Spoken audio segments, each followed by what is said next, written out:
So, good evening, everyone. Thank you for being here tonight. And those of us who are joining us online through Zoom, do make nice comments in the chat function. If you cannot hear us clearly tonight, we'll make sure we make adjustments to those to the equipment to make sure that you can hear. So, amen. Just to keep those comments nice. So, I am Scott Bradley. I'm the executive director of the Thunder Bay Museum. I'm going to demask for just a moment to get through this.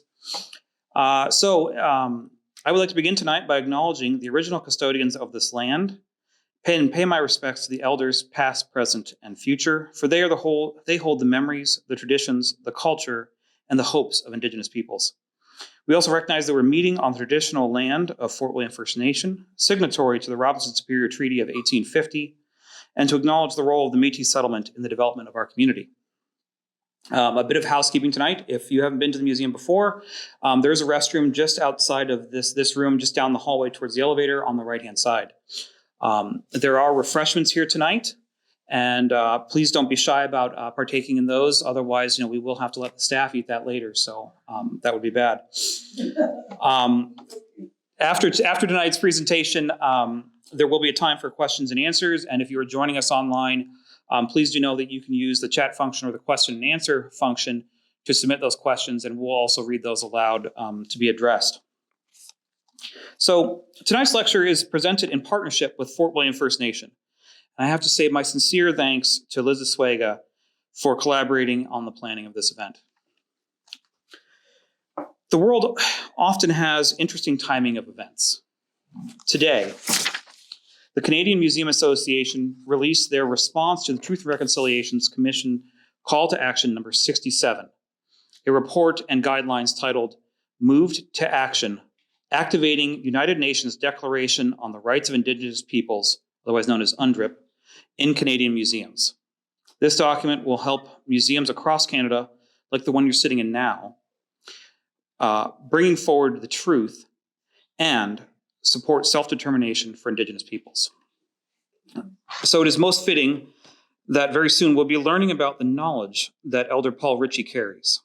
We are so grateful to you for traveling all this way to share your guidance with all of us.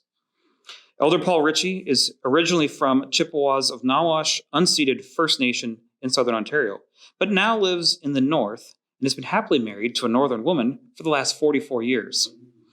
Elder Paul Ritchie has been practicing traditional work for the last 50 years. And I will digress here. It's probably more appropriate for him to speak on his own history to all of you. So, Elder Paul Ritchie, please. Thank you.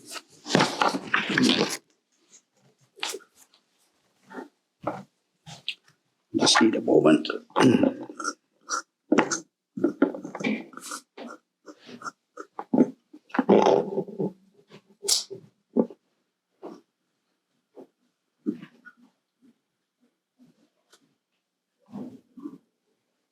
When we, as Native people, are doing ceremonial work and healing and wellness, which is the key ingredient of what's going on today, we understand that certain things have happened. But I want to introduce myself first before I do anything. My name is Paul Ritchie.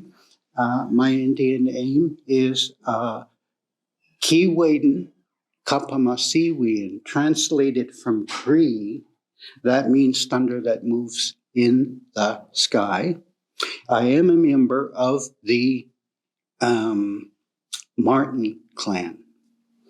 The Martins have a function too within the Aboriginal society, as do many of the. You'll often hear when people speak or when they're talking, they'll talk about their name. They'll talk about it gives other Native people, Aboriginal people, a sense. And this is one of the things that happened to me up on the mountain at the reconciliation gathering. I was very busy up there.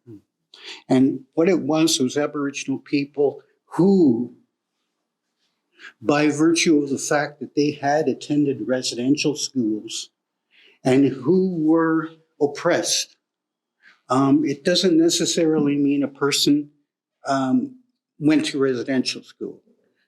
Although there are many of those, it's what happened to them, the first thing that happened was isolation. And as those children grew up, they became less sensitized to their family. And even today, there is a ripple effect within the community of people who miss certain social values. And these things didn't get into their families as they should when you have a normal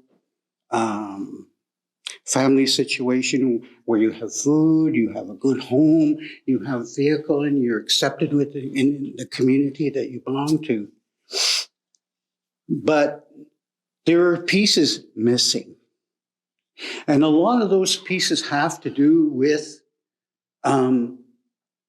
as Aboriginal people, our cultural interests. Like, example, a lot of our people didn't grow up with the powwow. Have you all been to a powwow? Have you seen the outfits? Aren't they beautiful? You know, some of the colors in those outfits have meaning. I remember when my late grandmother was still alive, she was a midwife, and she was responsible for bringing the babies into the world. And she told me at one time, she says, you know, I've brought 32 babies into this world as a grandmother. But she was just a grandmother, but she was also a medicine woman. And there was, for speaking personally for myself, my advantage. And I was inspired by what I saw our elders give us.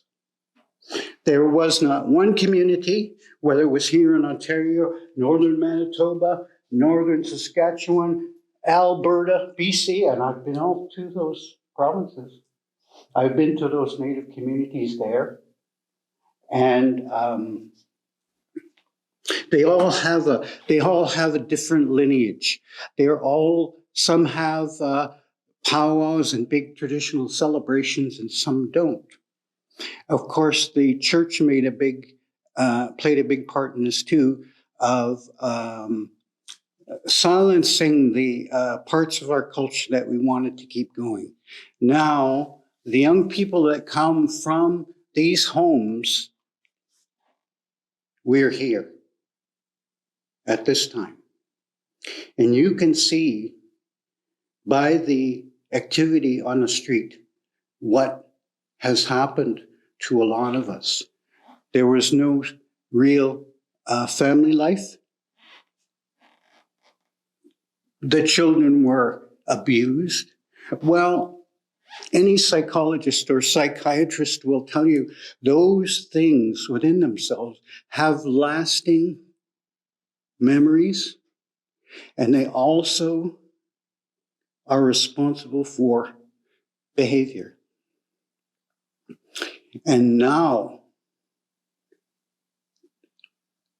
because of the situation in the West where the graves of a lot of children were found, this is where it profoundly changes our scope of understanding about what it really means. Our people are thrust into this situation now where they're desperate. They're desperate to learn their songs. They're desperate to learn the medicines. They're desperate to be with the elders. They're desperate to learn because culturally they're bankrupt. And it shows in people's behavior. This is a lasting thing.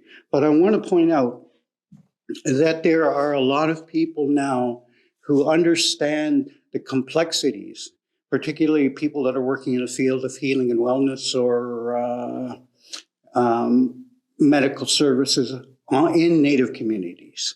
You know, they're starting to invite their elders to some of the to some of the medical things that are going on, like when an elder comes to the medical center, they have somebody that they can speak to, and they have tea, and they, in our way, we like to do this, where we have tea and we have cakes and everything, so everybody comes in and enjoys themselves, So this is the great learning curve that's going on right now, is our people, our Aboriginal people, are trying to get back into touch with their own spirituality. This is not a one-size-fits-all either, because there are different needs that are associated with the people that need healing the most. And it's a hands-on, it's in real time, and there's a lot of signs that people are starting to pick up, starting to pick up their way of life once again. And this will only foster strength among Native people. In other words, there's more stability now than there was, but there are still chronic social problems, like drug addiction, alcoholism, one abusing their family. So the way I look at it is that there's a lot of work that needs to be done. And it's all in the area of healing and wellness. But here's the thing that's different. We talk about those kinds of things that we feel are exclusively around the area of Native people, Aboriginal people. But that's not true. Everybody in this room, one way or another, somehow has something inside that eats away at them, And this is where we have a community. But you must remember that community of healing is not just restricted to Aboriginal people. It's like we're on the front line in the war. And we come out and we go back and we talk to the other people that are involved so that they can get new ideas as to what is being successful, what is successful in healing and wellness for Aboriginal people in this particular case. But as I was saying, I feel, and I've been watching the development of, since the children were discovered in the graves in the Western provinces, there's been a whole new outlook on things have changed. And what they're all talking about now is, where are we going to get the resources for the healing and wellness? A lot of First Nations are taking on their own medical experience, like delivering services to their people on reserve. So it's changed considerably. I believe that the mental take on this, everybody, we all get trapped in this. Well, it was supposed to be like this, and this is the only way we can do this. But what has happened is we've compartmentalized our idea of healing. And I just spent some time recently in Michipicoten, and I have a lot of medical people that come to see me, even doctors, and they tell me about their practice, or they're retired, or what had happened, but it's always leaning towards crisis. In other words, there's not enough doctors, there's not enough nurses, the OR is shut off, they can't take any more patients. And for a contemporary society to have to deal with that on top of everything, 19 changed everything, changed all the rules, And here we are, we're wearing masks. Personally, I don't wear one because I don't think they'll do any good. I use Indian medicine. This is not gum I'm chewing. So little by little, and it's always based on need, elders go in, visit, and the people learn something new. They never heard that 3 chiefs past was a very powerful man, and he healed many in his community. And they're saying, how did he do that? What's the pathway? What's the road that he took to be able to do that? So we have a substantial amount of Aboriginal people who want to understand, take part in, and practice their own culture. And that is important in many ways. It's important for your well-being, your emotional well-being, your physical well-being, your psychological well-being. Because contemporary society, as you know, the cell phone has become the new Bible. Everybody's got one carrying it around and they're looking at it. They're not even watching where they're going.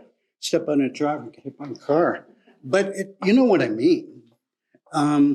So there has to be at some point some differentiation. And what I mean by that is that we've come this far. We know so many things, but they're all shades of what happened to us in residential school. Hence, we have a group of young people who are not interested in that anymore, and the drug use is rampant. The alcoholism is rampant.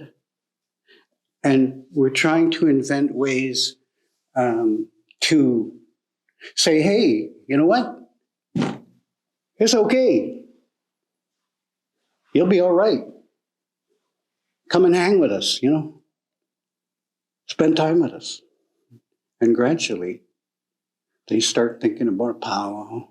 And one of the things that I've noticed is that the Aboriginal women are starting to make their traditional dresses again, where they have the beautiful, beautiful colors. You've seen them.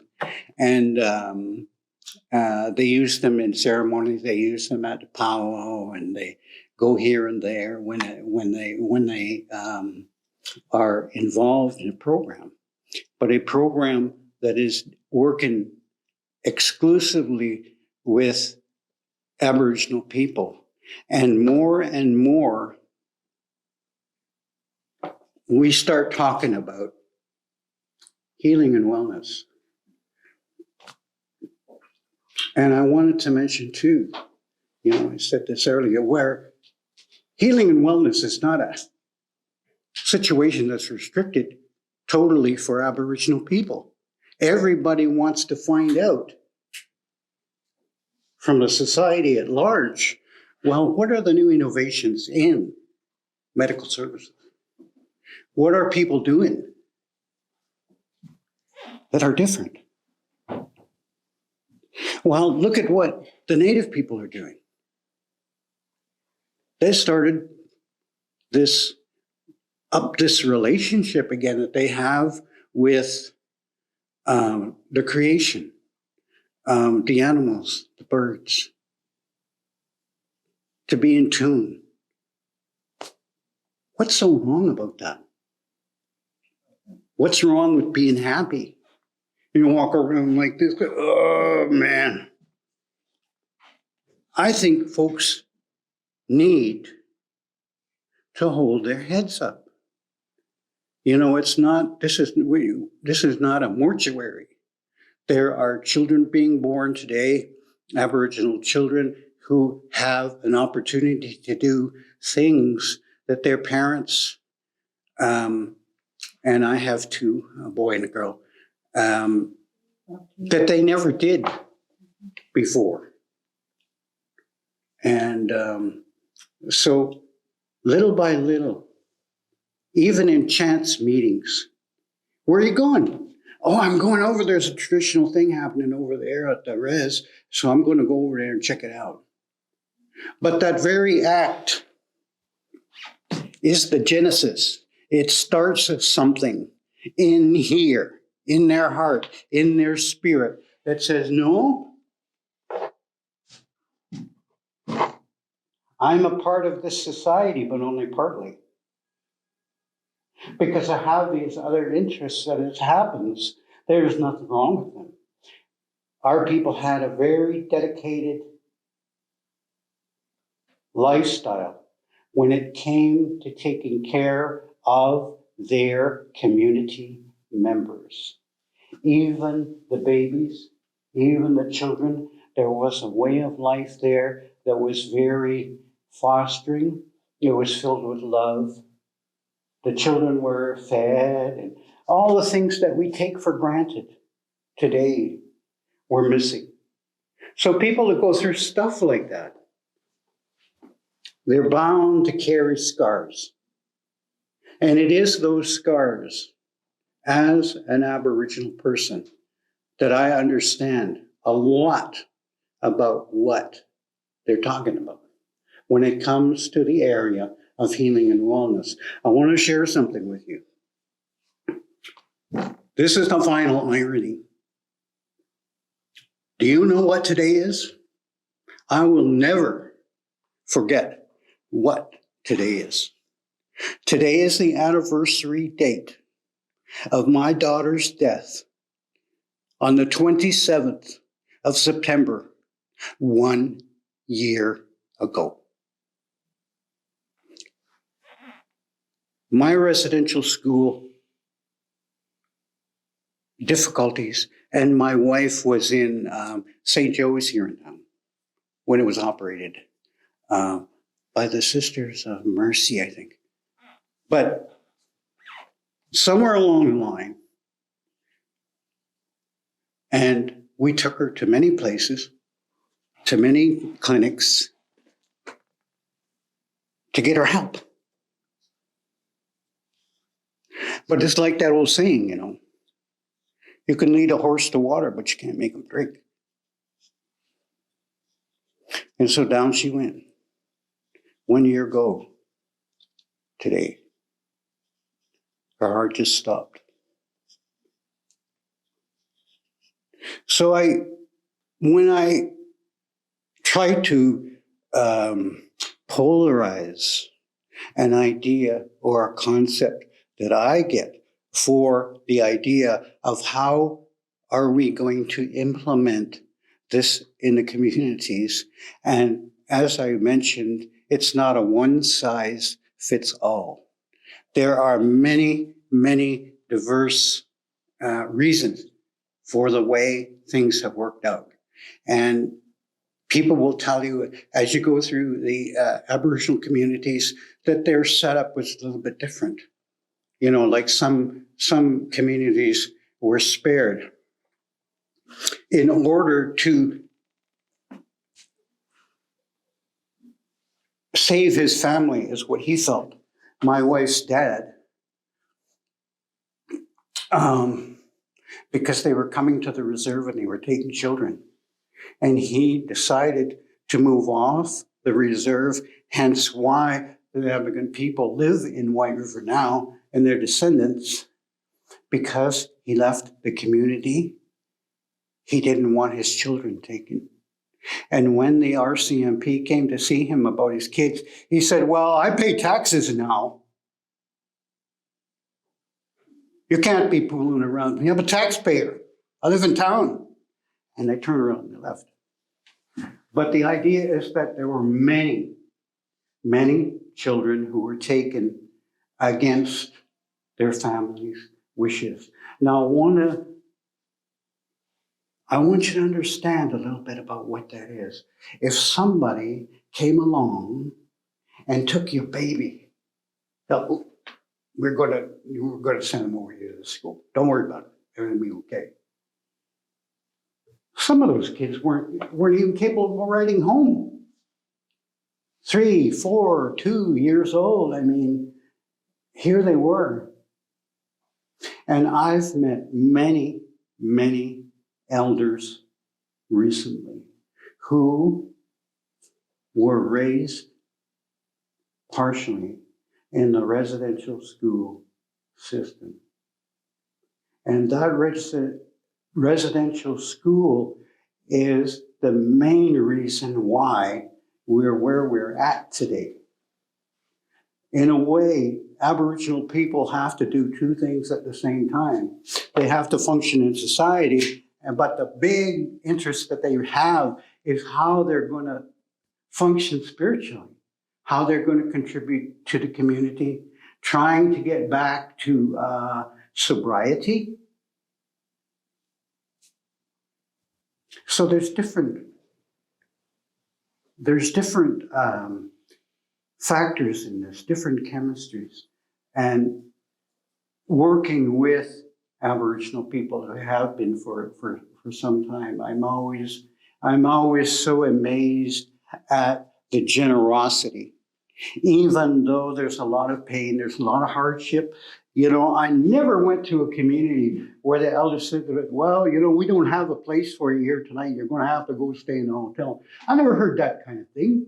You're going to stay with us. We got a big pot of soup on the stove there. And there's going to be bacon and eggs in the morning. Don't worry, there's a place for you to sleep. That's what I was presented with. Because they understood, here's a young man coming along.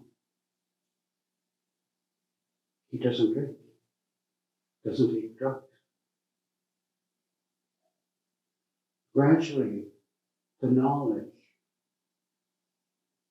that these elders had began its journey to my heart.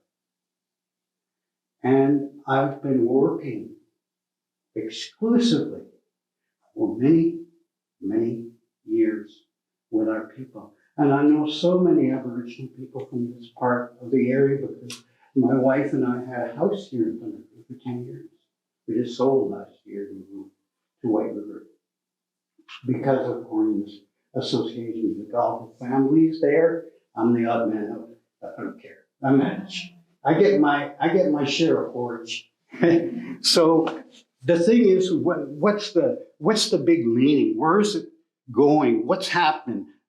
You just have to say two words, healing and wellness. But that healing and wellness becomes expansive in that it begins to affect other people. And they say, well, I see you went for treatment. You don't drink anymore. I don't drink no more. You know, started carving to pass the time. Became a really good artist. And there are many of those. I have a very interesting Aboriginal art collection. And I was telling your board member that I've had the great privilege in my time to have known personally the artists and where they come from. I went to school as a young man and also went to the Ontario College of Art when I was young in Toronto. And I knew a lot of the artists. To me, they weren't artists. That was Joe. That was Billy over there. There's Johnny up coming.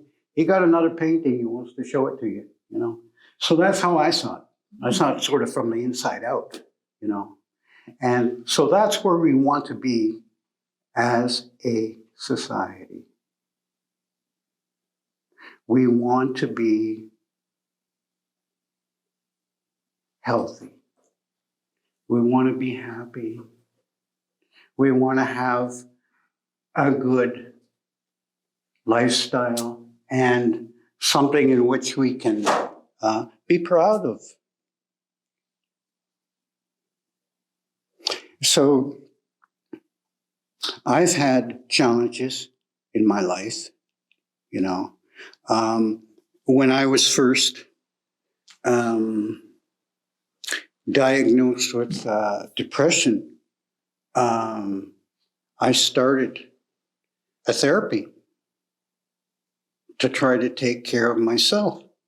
Me, I was my own priority. 3 years. 3. I was in therapy. It was a long time. And then I hear, well, the guys are going out here for 28 days. I think, 28 days? You're on easy street, man. Fighting suicidal thoughts. My family doctor put me on an antidepressant medication. But that's all part of that, because my father and my mother both went to residential school, and I was raised in that terror of alcoholism and drug addiction. So I know firsthand. You know, when people start talking to me about the things that are ravaging Native American or Native Canadian Aboriginal, it's all the same. But they are trying to come up with a different game plan. And it's not written. You can't go to the library and get a book and read it. You have to experience those things on your own. And what is so important is that you have someone there who is familiar about a lot of the things that happened in the past in terms of our ceremonial things that we kept at that time. You know, like my grandmother, she was the midwife. You know, so each had a role in the healing and wellness effort far before the coming of the colonizer. And now we have come, not just Aboriginal people, but non-Aboriginal people too. We have come full circle. We have truly passed into a new age. And what's important about that is how we use it. And this is where the information that is provided by elders helps the community to find new ways to express themselves. You know, it's like, oh, you guys do that all the time? Oh, yeah. Yeah, we do it every couple of weeks. You know, you should come next time we have a feast, and you don't have to take part, just come and eat, you know, hang around with us. It doesn't have to be a big deal. One size won't fit all. So it's changeable. But you know what? Here's the interesting part. It's not all smoke and mirrors. What we as Aboriginal people want to take back is not just for us. It's for all people, regardless of your ethnicity. That's not the way we worked, you know. We welcomed one another. We took care of one another. Another tribe had problems. They'd send a group over there to help them out. Very down home style, you know, where you're making that pie from scratch. That's what's happening. And a little bit here and a little bit there. And after a while, it starts to make sense. It starts to emulate its own story, you know. So our people are very aware now, more so than they ever have been. But that's what I found really interesting about it, you know, because there's a prophecy from an old Indian in the 1800s. And he said, he referred to those people, and he called them the Rainbow Warriors. The Rainbow Warriors are people of different cultural origins. It's not just for our Aboriginal people. It's just as much yours as anybody else's. There is no ownership. I have medicines. I have certain things that were given to me in good faith, and I use those for healing and wellness. But they don't belong to me. They don't belong to me. There will come a day when I have to give it to a younger person and explain to them what my grandmother explained to me. And then another generation starts to come from that. And it's so gratifying to see that maybe the sun is going to shine after all, but we go through those periods. It's like the way I see society today is like the morning. You can see that light coming. Sun hasn't come up yet. But because you were here yesterday, that sun is going to come up and it's going to shine very brightly. And I hope it always shines brightly for each and every one of you. And I could stand up here for hours and hours and hours, but I don't think it's needed. I think you have a really, really good grounding in what you have managed to learn from people just like yourself who are going through the same change, suffering the same pain. And that's where we are as we want to capsulize that healing and wellness. But let's make that healing and wellness open-ended, the way it always was intended. So we have a long road ahead of us.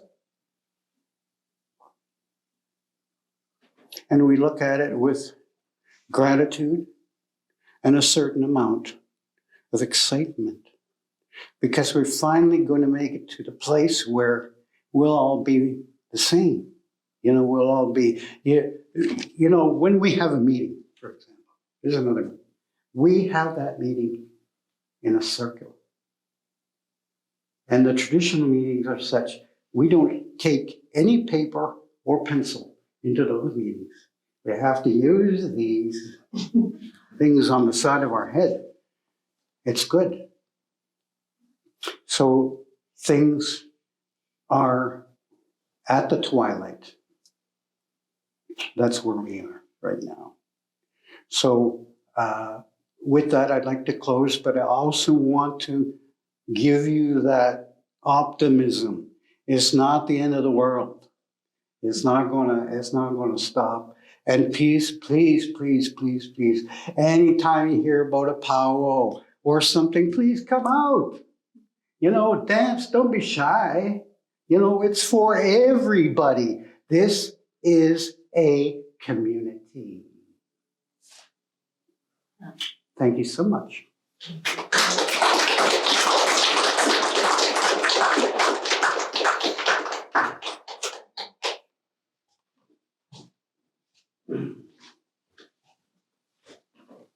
So does anyone have any questions for Elder Paul Ritchie?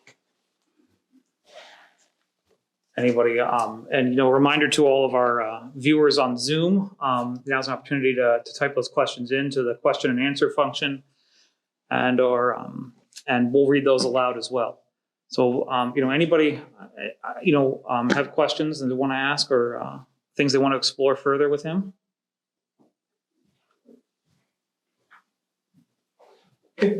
I'm not sure this is a question.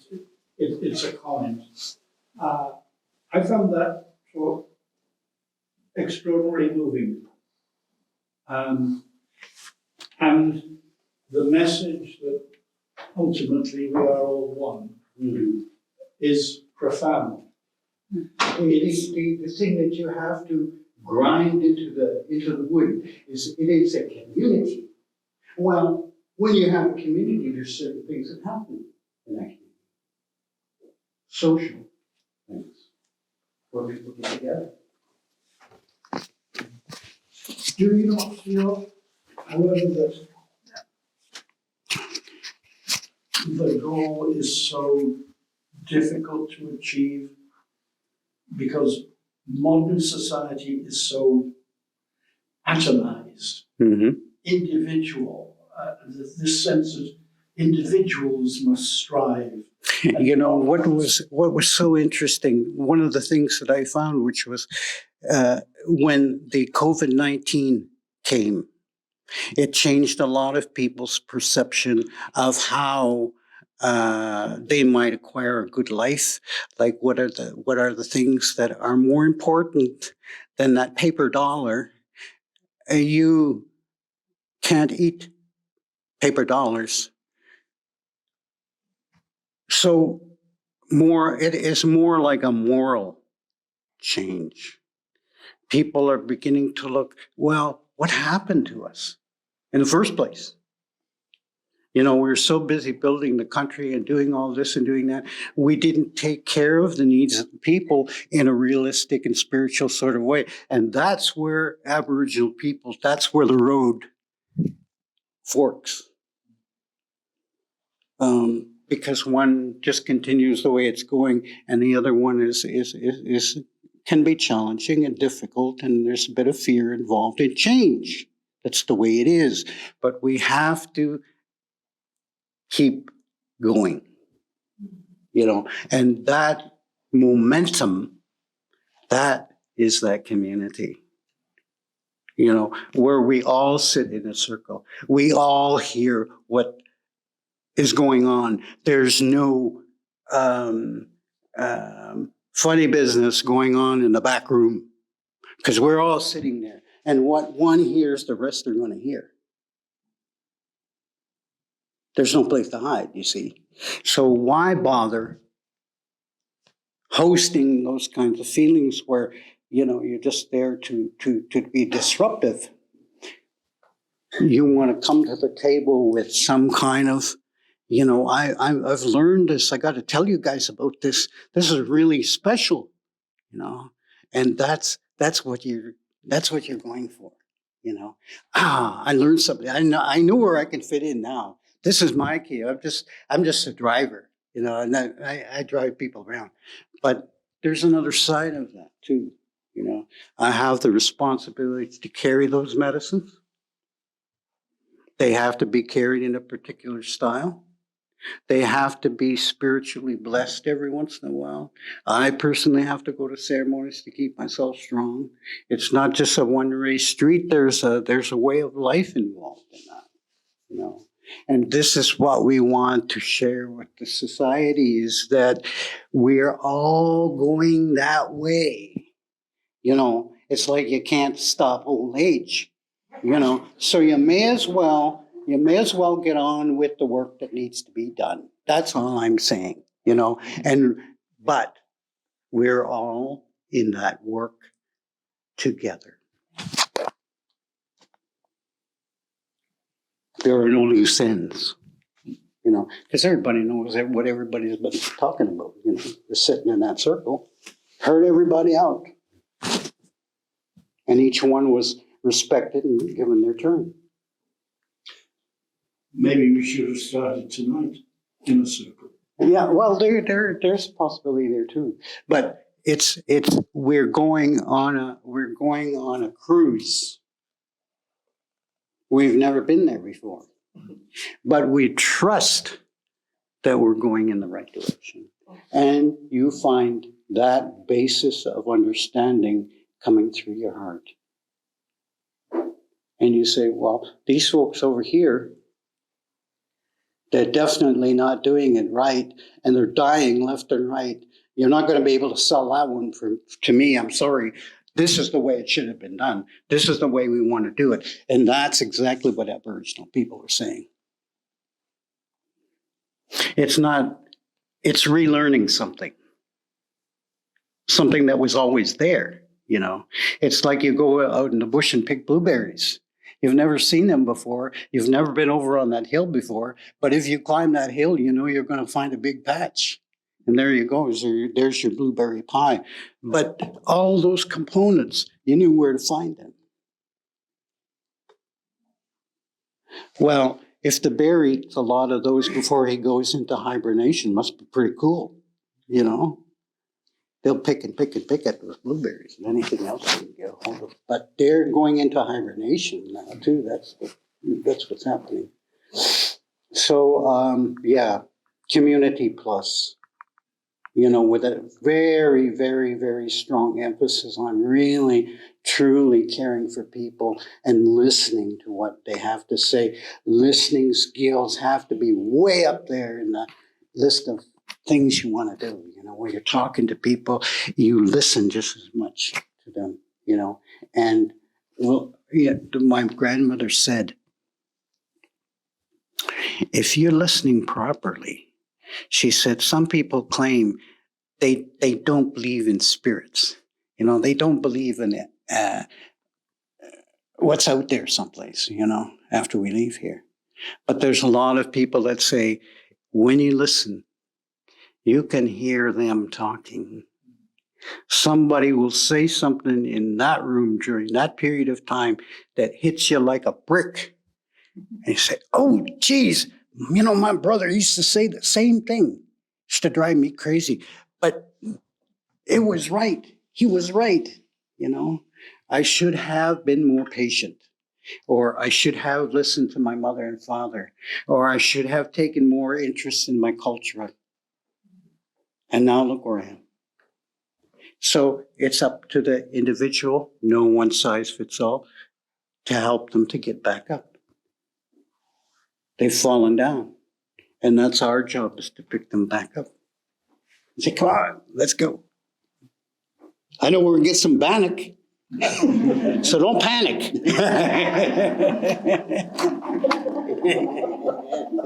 Okay, that's...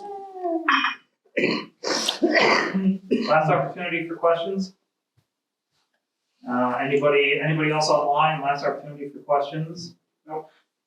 Okay. Well,